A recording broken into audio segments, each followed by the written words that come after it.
हाँ लेकिन हाँ वो सच्ची वाली बात हमेशा प्रोसेस पे बिलीव है। कोई चीज तुरंत ही परफेक्शन नहीं दिखती, मीन्स के उसे परफेक्ट बनाना पड़ता है। तो मैंने बोला ना 15 दिन में वो जो रिजल्ट हाँ। हे गाइस, हमारे शो में आपका स्वागत है। मेरे शो का नाम है टॉक ओवर विथ मॉम। तो आज हम मेरी माँ से कुछ टॉपिक पे बात करेंगे। हमने पहले भी एक वीडियो बनाया था, उसमें भी हम कई टॉपिक पे डिस्कशन किया है। ना देखा हो तो उसे ज़रूर देख लेना। तो आज का शो है, उसमें फर्स्ट क्वेश्चन मैं माँ से पूछना चाहूँगा, मीन्स के हम डिस्कस करेंगे। पूछूंगा मीन्स उसका मतलब क्या है कि उस जो टॉपिक मैंने सिलेक्ट किया है उस पर मैं भी कुछ बोलूँगा और मेरी माँ भी कुछ बोलेगी। तो इसमें पहला टॉपिक है वो है हमारा सुसाइड केसेस के ऊपर। अब ये सुसाइड केसेस आपको लग रहा होगा कौन सा, मीन्स के सुसाइड किन लोगों के बारे में मैं बात कर रहा हूँ। तो फर्स्ट ऑफ ऑल के जो लोग स्टूडेंट है, जो लोग एग्ज़ाम के प्रेशर की वजह से सुसाइड कर लेते हैं, उनके बारे में मैं माँ से कुछ पूछना चाहूँ कि माँ, कई बार क्या होता है कि हमारी जो नेशनल लेवल की जो एग्ज़ाम्स होती है, कॉम्पिटिटिव एग्ज़ाम्स, जो नीट है JEE, आपको तो पता होगा कि मैंने भी नीट की एग्ज़ाम दी थी। तो उसी तरह कई बच्चे इतनी मेहनत करते हैं, 2-2 साल तक पढ़ते हैं, और तब जाके जब एग्ज़ाम देते हैं और वो क्लियर नहीं कर पाते, डॉक्टर नहीं बन पाते, तो वो लोग सुसाइड कर लेते हैं। पता नहीं क्यों। कई बार ऐसा भी होता है कि पेरेंट्स के प्रेशर से, कई बार खुद ऐसा हो जाता है, अंदर से टूट जाते हैं कि वो आगे कुछ नहीं कर पाएंगे, इस वजह से सुसाइड कर लेते हैं। तो इस बारे में आपका क्या कहना है कि सुसाइड जो बच्चे कर रहे हैं, या फिर अभी जो एग्ज़ाम दे रहे हैं, या फिर रिज़ल्ट आने के बाद प्रेशर में है, जो लोग ये वीडियो देख रहे हैं, उन लोगों को आप क्या कहना चाहेंगे कि क्या करना चाहिए? सुसाइड के बारे में जो सोच रहे हैं उन्हें क्या राय देंगे आप कि ये सोचना सही है? ये सोचना गलत है, और सुसाइड तो करना ही नहीं चाहिए, क्योंकि ज़िंदगी बहुत ही अनमोल चीज़ है जो दोबारा नहीं मिलती। ये एग्ज़ाम तो फिर भी आप देंगे, लेकिन एक बार आपने सुसाइड किया तो वो ज़िंदगी आपको दोबारा नहीं मिलेगी। आपने वो बाहुबली पिक्चर तो देखा होगा, उसमें वो कितनी बार वो चढ़ता है और फिर गिरता है, चढ़ता है गिरता है, लेकिन एक बार तो वो ऊपर चढ़ ही जाता है, और उसकी जो वर्षों से वो ख्वाहिश थी वो पूरी हो गई थी। तो ऐसे ही आप भी एग्ज़ाम देते रहिए। ऐसा तो नहीं है कि आप एक बार फेल हो गए तो दूसरी बार आपको एग्ज़ाम नहीं देने का, फिर से एग्ज़ाम देने का, उसमें आप कोशिश करते रहिए। अच्छी बात है। लेकिन माँ, इसमें क्या होता है, कई बार क्या ये लड़के सुसाइड क्यों कर रहे हैं? क्योंकि ये एग्ज़ाम है वो नॉर्मल एग्ज़ाम नहीं है। यहाँ पे क्या होता है, क्राइटेरिया होता है कि 3 साल या फिर 4 साल, उसके बाद वो लोग ये एग्ज़ाम अटेंड ही नहीं कर पाएंगे। ऐसा नहीं है कि अनलिमिटेड होता है, सभी कास्ट के मुताबिक होता है। तो वो लोग 4 बार अपना एग्ज़ाम दे चुके हैं, बाद में भी नहीं क्लियर कर पा रहे हैं, उसके बाद वो स्टेप ये उठाते हैं। तो मेरा मानना तो यही है कि ये उनके लाइफ की आखिरी एग्ज़ाम नहीं है। अरे अपने आप को तो खुश नसीब मानो कि आप ये नीट और JEE, जो JEE है इंजीनियरिंग की एग्ज़ाम कॉम्पिटिटिव, वो देने के लायक बन पाए। आपके माँ बाप इतने सपोर्टिव है, आपको इतना पढ़ाया है और आपको उस मुकाम तक लेके आए हैं कि आप उस कॉम्पिटिटिव एग्ज़ाम जो नेशनल लेवल की है उसे अटेंड कर पा रहे हैं। उन बच्चों का क्या, जो पढ़ना तो चाहते हैं लेकिन अपनी फाइनेंशियल कंडीशन की वजह से या फिर कोई और कंडीशन की वजह से वो लोग पढ़ नहीं पाते, उन लोगों का क्या? फिर भी वो लोग जी रहे हैं। उन लोगों की लाइफ में तो ऐसी एग्ज़ाम्स है, मीन्स के ऐसी मुश्किलियाँ है लाइफ की असली एग्ज़ाम, जिसे तो आपने अभी तक फेस ही नहीं किया। आप मतलब कि नीट की एग्ज़ाम दे रहे हैं तो मेरी मानो तो आप 18 साल 17 साल या फिर 19 साल के होंगे, ज़्यादा से ज़्यादा आखिरी बार अटेंड कर रहे होंगे तो 20 से 21 साल के होंगे। तो क्या आपने लाइफ को देख लिया? नहीं। मेरा मानना है अभी तक आपने तो वो अंडे से बाहर भी नहीं निकले, पता है ना। जब मिडिल क्लास फैमिली या फिर जो लोग पढ़ नहीं पाए उनकी मैं बात करूं तो वो लाइफ की असली एग्ज़ाम्स में भी फेल हो जाते, फिर भी वो सुसाइड का नाम तो दिमाग में लाते भी नहीं है, फिर भी वो अपनी लाइफ अच्छे से जी रहे हैं, उनका सामना कर रहे हैं, हंसी खुशी, रोते, भूखे पेट भी। तो आप लोगों को तो सब मिला है, फिर भी आप इस एक एग्ज़ाम की वजह से सुसाइड जैसा जो कठिन निर्णय होता है, मीन्स के कठिन फैसला जो नहीं लेना चाहिए लाइफ में, वो उठा लेते हैं। ऐसी जल्दबाजी मत कीजिए। और मैं आपको एक फ़िल्म ऐसी रिकमेंडेड करूँगा कि 3 इडियट्स। मैंने बार बार देखी है, हर बार देखता हूँ मुझे कुछ नया सीखने को मिलता है। 3 इडियट्स मेरे दिल को छू गई है ये फिल्म। मैंने एक वीडियो भी बनाया है दिल की बात में कि इस मूवी को देखो ऐसा। तो 3 इडियट्स मूवी में इसी कॉन्सेप्ट पे मूवी बनाई है, जिसमें आमिर खान बड़ी अच्छे से समझाता है लाइफ के बारे में भी और पढ़ना कैसे ही इसके बारे में भी। तो एक बार अगर जो आपके दिमाग में ऐसा कोई ख्याल आता है कि सुसाइड करना है मेरे को, कि अब मैं इस एग्ज़ाम में पास नहीं हो पाया तो मैं कुछ नहीं कर सकता, तो ये मूवी पहले देख लेना, फिर सोचना क्या करना है। और मैं तो यही राय दूंगा, सुसाइड मत करो। लाइफ की कई एग्ज़ाम अभी बाकी है, एक में फेल हुए तो ऐसा नहीं है कि दूसरे में नहीं होगे।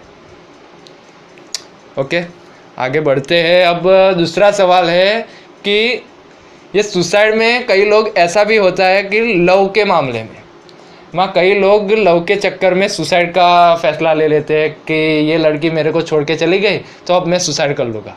तो इसके बारे में आप क्या कहना चाहिए?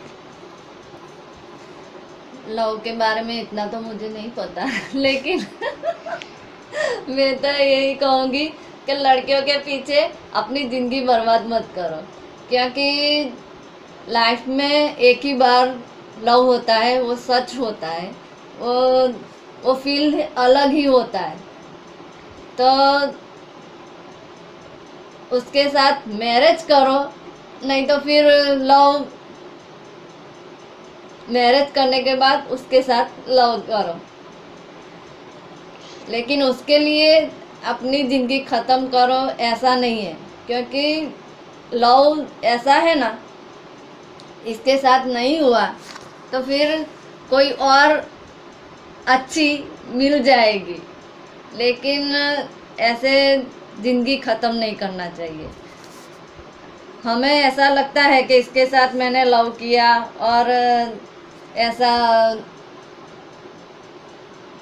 ब्रेकअप हो गया, तो हमें फिर उसको साइड पे रखो और किसी और चीज़ के पीछे अपना दिल लगाओ, जो काम में आप उसे भी भूल जाएंगे और अच्छी मैरिड लाइफ जिए। ऐसा नहीं है कि लव किया तो इसको छोड़ के दूसरे को, इसको छोड़ के दूसरे को, ऐसा नहीं करना चाहिए, क्योंकि लव बहुत ही अच्छी चीज़ है, उसे भी अच्छी ईमानदारी से करना चाहिए। इसके पीछे सुसाइड ऐसा नहीं करना चाहिए। और मेरी माँ ने अच्छी बात की, और इसमें मेरी राय ऐसी है कि लव कभी एक बार नहीं होता। माँ बोलती है एक बार होता है लेकिन मेरा लेकिन वो सच्ची वाली बात तो है, लेकिन माँ इस ज़माने में कोई सच्चा लव नहीं करता। मेरा मानना है कि आज तक एक ही बार किसी ने सच्चा लव किया है, वो है राम ने सच्चा वाला लव किया है, जो सीता से किया था, जो उसके बाद किसी ने नहीं किया। राम भगवान ने जो लव किया था वो आज तक कोई नहीं कर पाया, वो मेरे हिसाब से सच्चा वाला लव है। लेकिन जो हम आज सच्चा लव बोल रहे हैं वो कभी सच्चा लव है ही नहीं। मेरे मामले में मैं बात करूँ, मीन्स के मेरे माइंड के हिसाब से, तो ये लव नहीं है, एक अट्रैक्शन है जो हर वक्त बदलता रहता है कि आज इसके तरफ हुआ है तो कल दूसरी की तरफ। और मेरा तो इस मामले में बहुत लंबा एक्सपीरियंस है कि मैंने 17 साल में किसी और को पसंद किया, 18 साल में किसी और को पसंद किया, 19 साल में किसी और को पसंद किया, और मुझे पता भी नहीं है। और पसंद अपने हिसाब से बदलती भी रहती है कि स्कूल लाइफ में किसी और को पसंद किया, स्कूल छूट गई, वो छूट गई। कॉलेज लाइफ में किसी और को पसंद किया, कॉलेज छूट गई, वो छूट गई। कंपनी में किसी और को पसंद किया, कोई लेके भाग गया, वो छूट गई। तो इसके ऊपर से हमें पता चलता है कि लव वो लव नहीं है, वो लव नहीं है। हाँ, वो अट्रैक्शन है। और कई लोग सुसाइड भी कर लेते हैं, उन्हें पता भी नहीं चलता कि ये लव नहीं है, अट्रैक्शन है। वो लोग इसे ही सच्चा लव मान लेते हैं। हाँ, ऐसे लोग सुसाइड करते भी नहीं है, जो एक के सोचने कर और चली गई, वो चली गई। देखो माँ, हर कोई सुसाइड करता है, मैं ऐसा नहीं बोल रहा। जो लोग सिर्फ मज़े के लिए ऐसा सब कर रहे हैं कि आज इसके साथ है कल उसके साथ है, वो लोग तो कभी सुसाइड करने ही नहीं वाले। वो लोग तो ऐसे भी हैं, कई लोग तो ऐसे भी है कि 5-5 को एक साथ लेके घूम रहे हैं, फिर भी वो कभी सुसाइड नहीं करेंगे। उस मामले में क्या है, लड़कियां बेवकूफ़ बन रही है, कई लड़के 5-5 लड़कियों को एक साथ घुमा रहे हैं। लेकिन जो लड़का सच में इमोशनल होगा कि उसे सच्चा प्यार ही चाहिए, लेकिन सामने ऐसी लड़की कोई मिल गई जो एक साथ 4 लड़कों को घुमा रही है, तो वो तो सच्चा लव कर रहा है, मीन्स के उसके हिसाब से लव है, लेकिन मेरे हिसाब से वो अट्रैक्शन है। और इसमें वो गलत फैसला ले लेता है कि ये मुझे नहीं मिली है, इस वजह से मैं सुसाइड कर लूँगा। तो ये गलत है, मेरे पॉइंट ऑफ व्यू से ये बात गलत है। अगर आप ऐसा सोच रहे हैं तो एक बार खुद ही रिसर्च कर लीजिए। फ़ोन इतना घुमा रहे हैं तो गूगल में एक बार देखिए अट्रैक्शन क्या होता है। अगर वो ब्लॉग्स पढ़ेंगे तो आपको पता चल जाएगा कि हाँ यही चीज़ें मेरे साथ हो रही है, कि मन नहीं लग रहा, ये मैसेज पढ़ रहा हो, अंदर से कुछ ऐसी फीलिंग आ रही है, तो क्यों आ रही है वो पता चलेगा। मैं इसीलिए बोल रहा हूँ क्योंकि मैं तो साइंस का स्टूडेंट हूँ, मुझे तो पता है क्यों होता है और अट्रैक्शन क्या है। ओके, तो अब अगली तरफ जाते हैं, बहुत हो गई, मेरी पोले खुल जाएगी तो अब जाते हैं, माँ पढ़ना ज़रूरी क्यों है। कई बच्चे ऐसे होते हैं कि उन्हें पढ़ना बिल्कुल पसंद नहीं होता, वो लोग भी अगर ये वीडियो देख रहे हैं तो उन्हें भी कुछ फ़ायदा होना चाहिए कि पढ़ना क्यों ज़रूरी है। तो एक बार आप बता दो अपनी फीलिंग, या फिर कोई किसी और की पढ़ना क्यों ज़रूरी है। मैं अपनी बात ही करूँगी। मैंने पढ़ाई तो की, लेकिन 8 तक ही पढ़ी, मैं ज़्यादा पढ़ी नहीं, और डल थी पढ़ाई में। तो स्कूल में जब सर क्वेश्चन पूछते हैं तो मैं ऐसे खड़ी ही रहती हूँ, सबके सामने ऐसे देखते ऐसे खड़े रहती हूँ। कुछ आता ही नहीं था, क्योंकि पढ़ना ही नहीं आता था, तो फिर मैं आंसर क्या दूंगी। तो फिर ऐसे तो मैंने 8वीं क्लास तक मैंने पढ़ाई की। फिर 9वीं क्लास में मैं आई, तो एग्ज़ाम के वक्त पेपर दिया मुझे, तो उसका आंसर मुझे आया ही नहीं। मैं क्या लिखूं, मुझे आता ही नहीं है, तो फिर मैं इसमें क्या लिखूं। वो क्वेश्चन पेपर और सप्लीमेंट्री दोनों मैंने सर के हाथ में दे दिया और मैं घर आ गई, और मैंने मम्मी को बोल दिया कि मैं अब पढ़ाई नहीं करूँगी, मुझे इसमें इंटरेस्ट ही नहीं है। तो मम्मी ने बोला ठीक है, पढ़ाई नहीं करना है तो फिर नौकरी करो। तब मेरे पापा भी नहीं थे साथ में, तो मैंने पढ़ाई छोड़ दिया और फिर स्ट्रगल करने का मन बना लिया मैंने कि अब मुझे पढ़ाई में इंटरेस्ट नहीं है, तो फिर मुझे जॉब करना चाहिए। क्योंकि कोई भी जॉब हो, छोटी या बड़ी, लेकिन हमें स्ट्रगल करने का मन लगा दिया है तो फिर हमें उसमें मेहनत करना चाहिए। वो जैसे बोलते हैं ना, जितना हीरा घिसता है उतनी उसकी चमक आती है। तो मैंने अब 25 साल हो गया मैंने स्ट्रगल किया।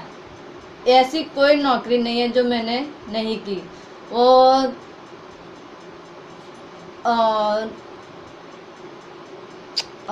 गुजराती वर्ड बोल, हाँ, आचार का जो कंपनी था, वो अमेरिकन ड्राई फ्रूट, उसमें मैंने नौकरी की। बाद में बिस्किट की कंपनी थी, उसमें भी मैंने 8 साल उसमें किया।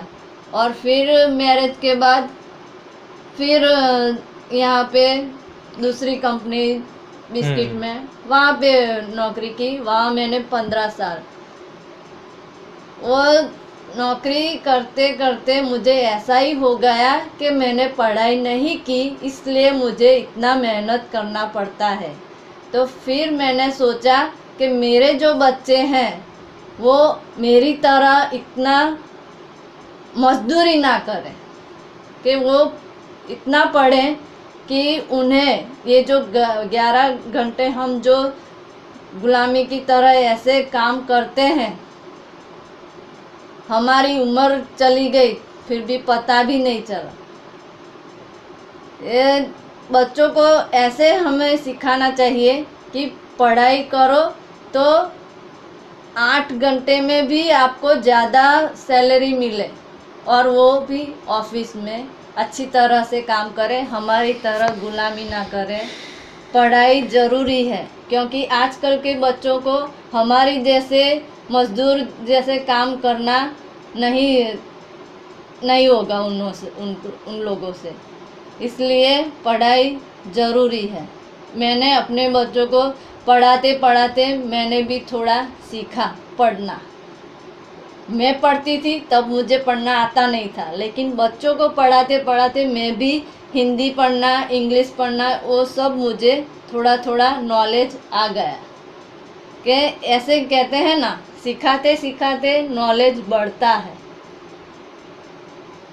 ऐसे ही मैंने भी थोड़ा नॉलेज इकट्ठा किया बच्चों को पढ़ाते हुए। अभी मेरे बच्चे स्कूल में कभी भी सर टीचर क्वेश्चन करते हैं तो तुरंत उठकर जवाब देते हैं, तो मुझे बहुत ही प्राउड फील होता है कि मैं जिस तरह डल थी, जवाब दे नहीं पाई, लेकिन मेरे बच्चे जवाब देते हैं, माइक में गाना भी गाते हैं। ऐसे मैंने ट्रेन कर दिया, जो मैंने नहीं किया वो सब मेरे बच्चों ने स्कूल में, पढ़ाई में, गाने में, माइक में, बोलने में, सब में आगे। उन्होंने कभी डर जैसा भी नहीं मैंने फील होने दिया। जितने भी लोग बैठे हो तुम उनके सामने बोलो। मैंने जो नहीं किया वो मैंने अपने बच्चों को सिखा के उनको मैंने स्ट्रांग किया कि तुम सबके सामने ऐसे बोलो। Thank you for this mom कि आपने मुझे इस काबिल बनाया, और मेरी बहन को भी। ये जो भी क्वालिटी बोली है वो सब क्वालिटी मेरी बहन में है, मुझ में एक भी क्वालिटी नहीं थी इसमें से कि मैं स्टेज में जाके बोल पाऊँ। क्योंकि मेरी बात करूँ तो मैंने दिल की बात में बहुत सारे एपिसोडों में बोला है कि मैं ऐसा था कि ऐसा कर भी नहीं पा रहा था। कि एक बार की बात है कि मैं खड़ा हुआ था, एक कंपटीशन था बोलने का, तो वहाँ पे स्पीच रेडी थी मेरी, सब रट लिया था, लेकिन जब जाके बोलने का शुरू हुआ तो हाय मेरा नाम है विवेक, आज का मेरा टॉपिक है ये, और बस ख़त्म। अंदर का सब भूल गया था। तो उस टाइम में जो मुझ पे जो लोग हंसे थे, कई लोग थे, कई बच्चे थे जो मेरे साथ पढ़ रहे थे उनमें से भी, और कई हमारे सीनियर भी, उन सब लोगों के सामने मेरी इंसल्ट हो गई। उसके बाद मैंने कभी भी ट्राई नहीं किया स्टेडियम में खड़े होने का, स्टेज पे खड़े होने का। लेकिन मेरी बहन ने हर एक स्टेज में, मीन्स के कोई भी कंपटीशन हो उसमें भी आगे, और गाना गाने में भी। मेरा तो गाना गाने में कोई वॉइस नहीं है, तो फर्स्ट स्टैंडर्ड से ही मैंने उसको गाना गाना सिखा दिया। हाँ, तो ये सब बातें मेरी बहन की है, एक भी बात मेरी नहीं है। मैं इतना कब जाके बोल पाया, तब जाके बोल पाया जब मैंने वीडियो बनाना स्टार्ट किया। टिकटॉक से मेरे सफ़र शुरू हुआ, मेरा सफ़र 80 वीडियो वहाँ पे मैंने वीडियो के सामने बोला। सब डायलॉग कॉपी थे, डायलॉग लिखा होता था, जो लोगों ने बोला होता है उसी को मैं रिपीट कर रहा था, लेकिन अपनी वॉइस में। तो इसकी वजह से मेरा जो कैमरा फियर था वो दूर हुआ। तो गाइस, आपको भी कैमरा फियर है तो एक बार ऐसा ट्राई ज़रूर कीजिए। अगर आप रील्स देख रहे हैं तो रील्स बनाना शुरू करें, इससे क्या होगा, आपका कैमरा फियर दूर होगा। आपको लग रहा होगा ये सब बचकाना है कि आपको कोई लाइक नहीं मिल रही, तो आपको बता दूं, जब टिकटॉक स्टार्ट हुआ, जब सब मिलियन में खेल रहे थे, मैं 0 पे खेल रहा था।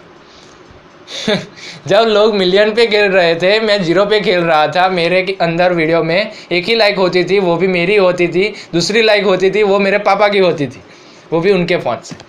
फिर भी मैंने 80 वीडियो बनाए, और मुझे आज उसका कोई अफसोस नहीं है कि मेरी 80 वीडियो नाकाम गए, क्योंकि उसी की वजह से मैं आज इतनी अच्छी हिंदी बोल पा रहा हूँ। हाँ, अभी कुछ चीज़ें ऐसी है जो मैं नहीं बोल पाता, क्योंकि Hindi is not my mother language. My mother language is Gujarati. अब मैं इंग्लिश भी स्टार्ट कर रहा हूँ सीखना, और हिंदी तो चल ही रही है।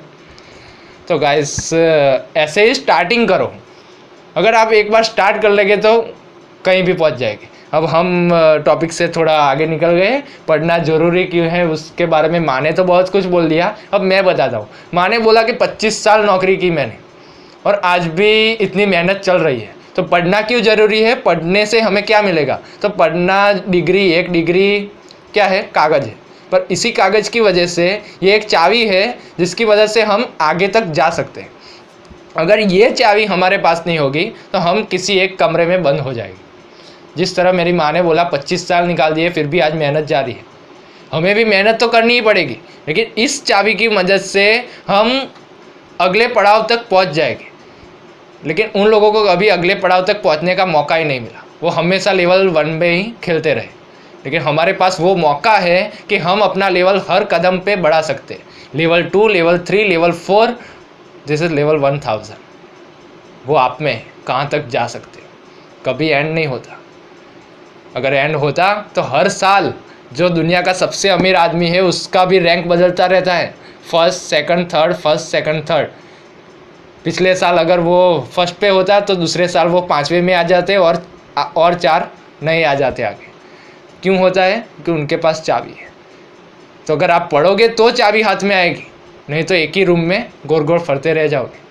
तो गाइस अब आगे जाते हैं दूसरे पॉइंट पे कि मार पड़ती है कई बच्चों को, कि कई बच्चे लोग ये वीडियो देख रहे होंगे तो हर बार अपनी पेरेंट्स से डांट पड़ती है, मार पड़ती है। तो माँ आप बताओ क्यों मारना ज़रूरी है? हमेशा बच्चों को डांट लगा के या फिर मार के ही क्यों समझाया जाता है? क्योंकि प्यार से तो समझते नहीं है ना। वो तो तुम्हें पता ही है ना कि एक बार ऐसे छलांग लगा के आया और टेस्ट पेपर में वो इतनी रॉन्ग सिर्फ 1 मार्क और दूसरा सब 0 0 0 0 0। मैं झाड़ू ही लगा रही थी और वो उसने मुझे रैंक दिखा दिया और उसी झाड़ू से मैंने इतना मारा कि इतना सब सिखाने के बाद इतना 0 क्यों है। मुझे टेस्ट में एक भी 0 दिखाई देना नहीं चाहिए। रॉन्ग मेरे क्वेश्चन पेपर में होना ही नहीं चाहिए।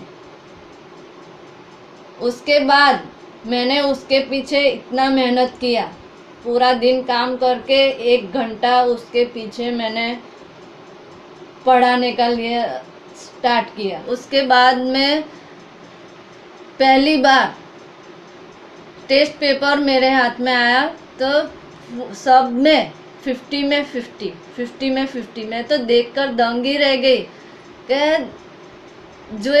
जो मैंने असाइनमेंट लिख कर दिया पूरा वही लिख कर आया और पूरा राइट। मैं बहुत ही खुश हो गई थी। तो गाइस कई बार ऐसा भी होता है कि मार पड़नी सही भी होती है। अगर वो मार नहीं पड़ती तो शायद मैं इतना इंटेलिजेंट नहीं होता। परसेंटेज कई बार क्या होता है पता है कि सबका तो पता नहीं, लेकिन मेरा तो ऐसा है ही। मैं जितना आगे तक पढ़ते गया, मतलब कि फर्स्ट से सेकंड, सेकंड से थर्ड, थर्ड से फोर्थ, तो मेरी रैंक घटती गई। लेकिन इसमें क्या होता है, पहली बार मेरी माँ ने सिखाया तो उस बार माँ ने 100% दिया उसका और मैंने भी 100% दिया। सब रट के गया था और सब उतार के आया और 100% आ गए। 99%, 98% तब तक का मेरा रैंक था। तो जैसे ही मैं आगे आगे पढ़ते गया मेरा रैंक कम होते गया, मैं खुद पढ़ने लगा और इसकी वजह से 80% आए, फिर 82, 85, 70 और 12 तक आते आते तो मैं शायद 59 तक भी पहुंच गया था। हाँ, लेकिन 12 में जब मेरे 59 थे तब मेरी क्लास में से सिर्फ 3 ही बच्चे पास थे। 60 की जो संख्या थी कि 60 बच्चे आते थे हमारे क्लास में, उसमें से सिर्फ 3 ही बच्चे पास थे। बाकी सब फिजिक्स में या फिर मैंने साइंस लिया था सो फिजिक्स और सब में फेल थे, लेकिन मैं फेल नहीं था। इसी वजह से कि माँ ने इतना 100% दिया था, पहले इतना 100% था कि जब सब लो ग्रेड पे जा रहे थे तब सब फेल होने लगे, लेकिन मैं लो पे आते आते भी अपनी पास की पोजीशन में था। क्यों? क्योंकि माँ ने फर्स्ट स्टैंडर्ड में ही इतनी मेहनत की थी। जब फर्स्ट में सबके 80% आते थे तब मेरे 98 आते थे और यही डिफरेंस मुझे आगे जाके भी काम आया। जब सभी लोग फेल हो गए तब मैं टॉप 3 जो पास थे, भले कम रैंक था लेकिन मैं पास तो था। और इसका कारण है कि मेरी माँ की डांट और मेरी मेहनत और माँ की भी मेहनत शायद। हाँ, तो अब हम जाते हैं, बहुत लंबा टॉपिक हो गया, तो अब अगले टॉपिक पे उसमें है कि स्मोकिंग और ड्रिंकिंग। कई बच्चे मीन्स के टीनेजर्स अपने संगत की वजह से स्मोकिंग करना शुरू कर देते हैं, ड्रिंकिंग करना शुरू कर देते हैं, उनके बारे में आपका क्या सोचना है? मैं नहीं बोलूँगा कि उन्हें बोले कि ये छोड़ दो, मैं बोलूँगा सोचना क्या है। आप क्या सोचते हो कि स्मोकिंग करना सही है? स्मोकिंग करना ही नहीं चाहिए, क्योंकि वो आपको एंजॉय तो कराता है लेकिन आपकी आयुष्य कम कर देता है। वो स्लो पॉइजन की तरह ही है वो भी। स्लो पॉइजन मीन्स का हमें पता नहीं लगता कि कब हम मर जाएंगे, लेकिन एक दिन मर जरूर जाएंगे स्मोकिंग करते रहे तो। हाँ, तो वो कहते हैं ना 4 दिन की चांदनी फिर अंधेरी रात। वाह, सही है, सही डायलॉग मारा। ये मेरे माइंड में नहीं था। एंजॉयमेंट तो है, जब आप स्मोकिंग करते हैं तब अच्छा लगता है, सब कुछ जैसे कि हम स्वर्ग में है, हवा में उड़ रहे हैं। लेकिन बाद में फिर जब दर्द होता है, लीवर फेल होता है, तब हमें पता चलता है कि हम तो वो नर्क में थे लेकिन हम हवा में उड़ रहे थे। लेकिन स्मोकिंग एक गलत संगत के लिए भी हो सकता है। हम जिसके भी साथ में रहें, लेकिन वो अपने पर डिपेंड करता है कि मुझे वो करना चाहिए या नहीं करना चाहिए। हमें हमारे दिल पर कंट्रोल करना चाहिए कि मुझे ये काम नहीं करना है तो फिर नहीं करना है। फिर सामने वाला करता हो तो उसको समझाना चाहिए कि तुम 2 बार सिगरेट पीते हो तो उसको थोड़ा थोड़ा करके 1 बार करो, फिर आधे दिन करो, थोड़ा थोड़ा करके तुम उस उसको छोड़ दो उस व्यसन को। कोई भी व्यसन हम करते हैं तो 21 दिन तक हम उसे कंट्रोल करते हैं तो उसके बाद वो हमें उसकी लत नहीं लगती है। वो मैंने ऐसा सुना है, आप भी ट्राई करके देखिए। पता नहीं है छूटती या नहीं, क्योंकि मेरी माँ व्यसन नहीं करती तो नहीं है, लेकिन पता है और चीज में मैंने ऐसे सब कंट्रोल किया है 21 दिन में, जो वो मुझे उसमें थोड़ा डिफरेंट लगता है। गुस्सा मुझे बहुत ही आता था वो मैंने बहुत ही कंट्रोल किया है। अभी कोई भी कुछ भी कहे लेकिन मैं हंस के उसको जवाब दे देती हूँ, लेकिन ऐसा नहीं कि ऐसे भड़क जाती हूँ। पहला मैं भड़क जाती थी, झगड़ा भी हो जाता था, लेकिन उसको मैंने कंट्रोल किया। इसलिए मैंने कहा कि 21 दिन की आप ऐसे ट्राई करके देखिए, कोई भी व्यसन हो वो छू हो जाएगी। माँ लगता है अब मुझे भी ये 21 दिन वाला शायद ट्राई करना चाहिए, क्योंकि मेरे अंदर भी आपकी वजह से ही गुस्सा बहुत है। अब मैं ये बोल सकता हूँ क्योंकि आपने खुद ही बोला है कि आपको भी गुस्सा आता है। लेकिन तो अभी तुम टीनेजर हो इसलिए वो तो ज़्यादा ही लेकिन ना ज़्यादा ही आता है। टीनेजर हो इसकी वजह से ज़्यादा ही आ जाता है। कई बार मुझे ऐसा भी लगता है क्यों गुस्सा किया, करना नहीं चाहता फिर भी ऑटोमेटिक अंदर से आ जाता है। हाँ, लेकिन अब हम आते हैं टॉपिक पे कि स्मोकिंग और ड्रिंकिंग। तो ये एक असल में कई बार ऐसा भी होता है कि फाइनेंशियल प्रॉब्लम, हमारी जो प्रॉब्लम्स होती है उस पर डिपेंड है कि हम सिगरेट पिएंगे या नहीं। ज़्यादातर बच्चे ऐसे होते हैं कि अपनी परेशानी भूलने के लिए स्मोकिंग करते हैं, कि स्मोकिंग करते हैं तो वो अपनी हर परेशानी भूल जाते हैं। ड्रिंकिंग कौन करता है? तो जो फैमिली वाले मोस्ट ऑफ लोग होते हैं, मीन्स के बाल बच्चे वाले, बीवी बच्चे वाले, तो वो लोग क्या करते हैं, अपनी प्रॉब्लम्स को भूलने के लिए हर शाम को एक पैक लगा दिया, सारी प्रॉब्लम बोल। उन्हें नहीं पता होता है उसके बाद उनकी फैमिली के साथ क्या हो रहा है, लेकिन वो लोग पैक लगा के अपनी धुन में मस्त हो जाते हैं और सुबह हो जाती है, उन्हें पता भी नहीं चलता। लेकिन इस बीच में उन्होंने क्या किया, उसकी वजह से उनकी फैमिली को कितना एम्बेरेसिंग होना पड़ा वो उन्हें कभी पता नहीं चलता। और इसी चीज़ को भूलने के लिए वो हर बार, हर रोज़, हर रात पीते रहते हैं। और दूसरी बात ये है कि जो टीनेजर्स लोग स्मोकिंग और ड्रिंकिंग करते हैं, उनका मेन कारण है कि उनकी संगत। आप हमेशा अपने आसपास एक ऐसा एटमॉस्फेयर लाए हैं, ऐसे लोगों को रखें जिससे आप गुड हैबिट्स में जाए, ऐसे नहीं कि बैड हैबिट्स में। बैड हैबिट्स में जाना वो आपका फैसला है। मीन्स के जब आप गलत संगत चूज़ करते हो, मीन्स के आप गलत संगत में जाना चाहते हो। और कई बार ऐसा भी होता है जो बच्चे मेरे जैसे होते हैं, वो गलत संगत में रह के भी उससे एडॉप्ट नहीं करते ऐसी चीज़ को। मीन्स के मैं कई दोस्तों के साथ बैठता हूँ जो लोग सिगरेट भी पीते हैं, लेकिन कभी भी मैंने ट्राई नहीं किया कि लाइव मैं भी पीता हूँ, सिगरेट कैसी होती है, मुझे मन नहीं होता। मेरे संस्कार ही ऐसे नहीं है। मेरे अंदर पहले से ये चीज़ नहीं करनी है तो नहीं करनी है। मेरे अंदर ऐसा विल पावर है कि वो चीज़ मुझे करने नहीं देता। मैं उनके साथ बैठता हूँ, वो लोग मुझे चाय भी पिलाते हैं अपने पैसे से, मैं चाय भी पीता हूँ, लेकिन कभी ऐसा नहीं वो फ्री में मुझे ऑफ़र करेंगे ये सिगरेट ले तो मैं पी लूँ। ला वो अपने पैसे से पिला रहा है, मेरा क्या जाता है, ला पी लूँ। मुझे नहीं आता ऐसा, मैं नहीं करता। क्यों? आज तो मैं फ्री में पी लूँगा, लेकिन बाद में क्या, जब मुझे लत लग जाएगी वो रोज़ रोज़ थोड़ी आएगा मुझे पिलाने, ऐसा है।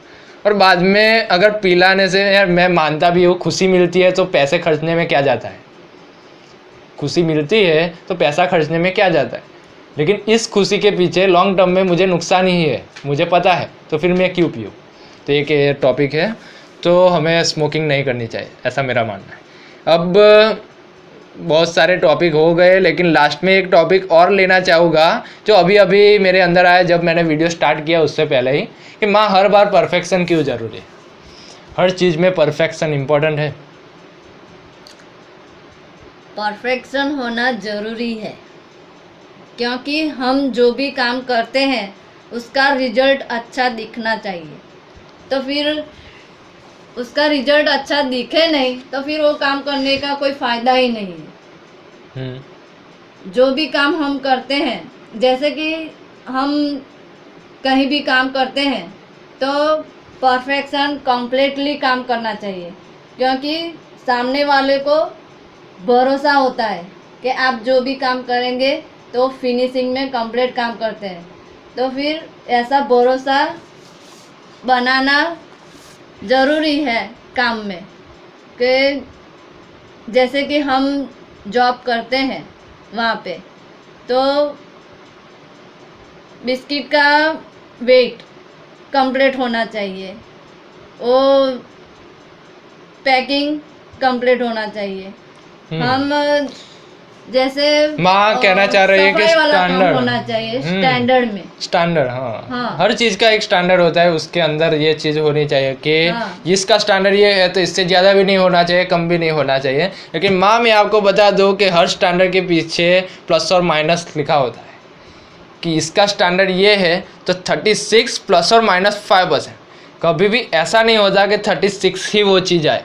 आपका बिस्किट का वज़न का एग्जांपल आप ले रहे हैं तो मैं उस पर बता दूं कि अगर बिस्किट का वज़न 36.5 उसका स्टैंडर्ड है तो ऐसा नहीं होगा कि मशीन हर बार 36.5 ही निकालेगी।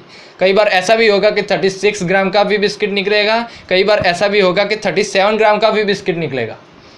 तो इसीलिए स्टैंडर्ड हमेशा ऐसा होता है कि 36 प्लस और माइनस 5, कि -5 तक भी जा सकता है, +5 तक भी जा सकता है। इसके हर चीज़ परफेक्शन में हो ऐसा तो ज़रूरी नहीं है, लेकिन उन परफेक्शन बनाना हमारे हाथ में है। वो जैसे वो फेयर एंड लवली एडवर्टाइज जो आता है कि 15 दिन में निखार दिखता है, ऐसे ही हम जैसे काम करते हैं उसका निखार भी 15 दिन में उसका रिजल्ट अच्छा दिखना एग्जाम्पल बहुत बढ़िया था वो फेयर लवली एडवर्टाइज का, कभी बिलीव मत करना 15 दिन बाद भी निखार नहीं दिखेगा वो तो एडवर्टाइज था। अब मैं बोल रहा हूँ कि माँ कई बार क्या होता है प्रोसेस पे बिलीव है, मेरा तो हमेशा प्रोसेस पे बिलीव है। कोई चीज़ तुरंत ही परफेक्शन नहीं दिखती, मीन्स के उसे परफेक्ट बनाना पड़ता है। तो मैंने बोला ना 15 दिन में वो जो रिजल्ट आपको दिखता है वो हम कोई भी काम करें उसमें भी 15 दिन लगता है। वो लोग भी एडवर्टाइज में यूज करते हैं 15 दिन। मेरा तो 15 बरस हो गया उस ऐसे मेरे काम में परफेक्शन दिखने में।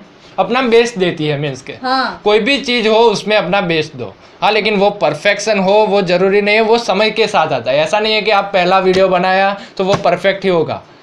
मैं इसीलिए ये चीज़ बोल रहा हूँ कि मैंने भी जब स्टार्ट किया था तब मैं परफेक्ट नहीं था जितना परफेक्ट आज हूँ, और आज भी मैं परफेक्ट नहीं हूँ, मैं और आगे तक जाऊँगा। मुझे पता है ये चीज़ मेरे लिए अभी भी परफेक्ट नहीं है और कभी भी परफेक्ट नहीं होगी। मैं हमेशा एक कदम आगे जाने का सोचता ही रहूँगा। लेकिन जब भी आप पहला वीडियो बनाएंगे, कोई ना कोई या फिर कोई भी रिलेटिव या फिर कोई भी दोस्त या फिर आपके आसपास कोई भी बंदा होगा जो आपकी वीडियो देखेगा, वो बोलेगा कि ये परफेक्ट नहीं, इससे थोड़ा और अच्छा हो सकता था। हाँ, ऐसा बंदा भी होना चाहिए जो आपकी गलतियाँ ढूंढे, लेकिन इससे कभी नेगेटिव नहीं होना कि हाँ मेरा ऐसा अच्छा नहीं है, लाइफ में छोड़ दूँ। छोड़ देना वो हल नहीं है, उसे करते रहने से परफेक्शन आएगा, एक बार में नहीं आए जाके। तो इन लोगों से आप बोलना कि अभी स्टार्ट किया है, आगे देखो मेरी मेहनत, फिर मुझे जज करना। और जो लोग बोलते हैं उन्हें दिखाना बंद मत करना, उन्हें हर बार दिखाना कि आज उन्हें ये बोला है तो दूसरी बार वो क्या बोल रहा है। क्योंकि मैं ये इसीलिए शेयर कर रहा हूँ कि हर चीज़ जो डिमोटिवेट करती है उसे सुधारना सीखे कि उसने बोला कि ये चीज़ गलत है, तो इस बार उसे सॉल्व कर दूँ। कैसे सॉल्व करूँ, मेरे पास ऐसा क्या है कि जिसकी वजह से ये चीज़ मैं रिपीट ना कर सकूँ, ये प्रॉब्लम ना आए मेरे वीडियो में।